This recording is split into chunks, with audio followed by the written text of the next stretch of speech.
My name is Zachary Barney. I'm the lead vocalist of a local hardcore band from Portsmouth, Ohio by the name of Shook Like Dead Men, and this is my story.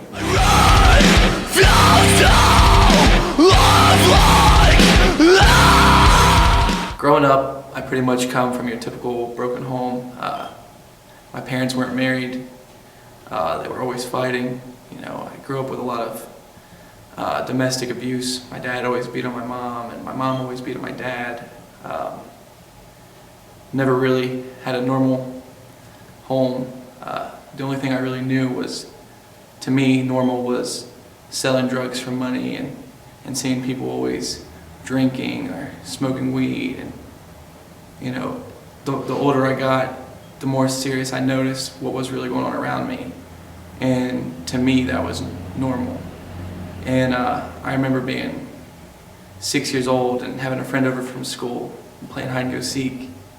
And I'd hidden a duffel bag full of marijuana, and he had found me and wasn't really sure what it was, and it blew my mind that he had no idea what he was seeing, because this was my everyday life. My dad, when I was 8 years old, went to prison for the second time, and so did my mom. And luckily, I have a grandmother who was there for me to take me in and raise me. And when my dad got out of prison the second time, I moved in with him just because he was my dad. No matter what he did or where he was, that was my dad. And I always wanted to be by his side because he was my best friend. And it was rough. We had no water, we had no electric, we had no heat in the winter. We were constantly living on kerosene heaters and VHS tapes for entertainment.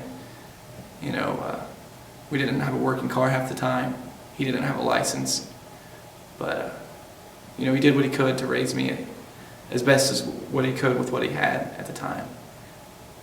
But his drug addiction finally got the best of him. And he ended up in prison again. And I moved back in with my mother. And we were moving from house to house here in Portsmouth, and that just led to different schools. Never really had a true friend up until my 8th grade year. And his family kind of took me under the wing. I kind of got to really realize what a true family was. They took me to their family dinners. They had me over on Christmas. They gave me the normality of a true family, and that really taught me a lot in my life. And my sophomore year in high school, my dad had passed away from drug addiction. It had shut his liver down, and he had got an infective heart valve, and they tried to replace that. He died during surgery.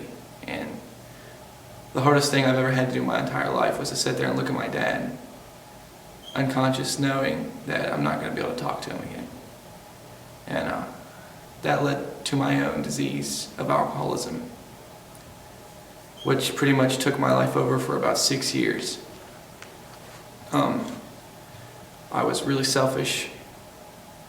I only did what I wanted.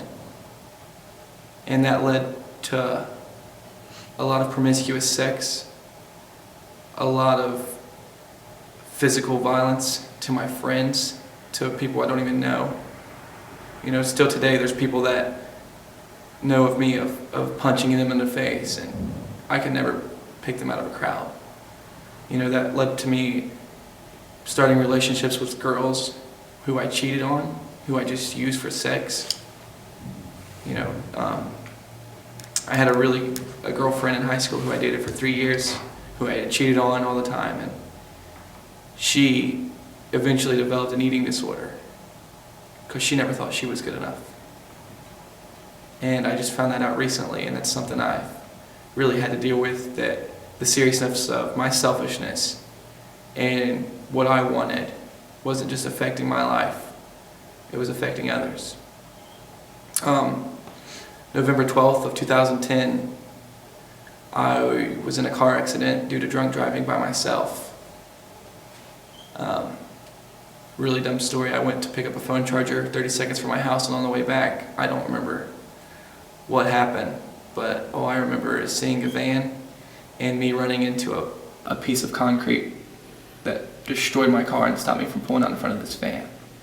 And my head had bounced off the steering wheel, and the first thing that came to my mind was Jesus Christ. Previous to this, the thought of Jesus, the thought of a religion, the thought of grace, the thought of anything that I know today was non-existent, was never relevant in my life. And for this to just appear in this time and situation, I just looked at it as God telling me to stop being so selfish and to come home to where I belong. Never in a million years would I thought that I could stand in front of a group of kids and share a story that could hopefully change them with a microphone. And I never thought I could do vocals, or it's not even a talent. It's just me acting like an idiot to a bunch of loud music. But God has given me the opportunity to take this and just run with it and express myself and get to know kids and get to know people who I've built friendships with, that I can go to North Carolina and I have friends there who I've shared my story with, and they know me. I can go to Kentucky, where I have some of my best friends today that I never even would have thought of meeting in a million years. The series of finding a relationship with Jesus Christ is beyond the words I can express right now in this video. What it has showed me is I've watched and I've grown with some of my best friends, and it's unexplainable. There's nothing in this whole entire world that Jesus cannot take away. Your depression, your eating disorder, your drinking, your drug habits, your abuse. Jesus will take that. And this video isn't to sit here and tell you what you should believe and what you shouldn't believe. This is me telling you why I believe what I believe and where I am today. And it's simply because of Jesus Christ. And, if you see this video, I encourage you to really think about what I'm talking about and to see where I came from.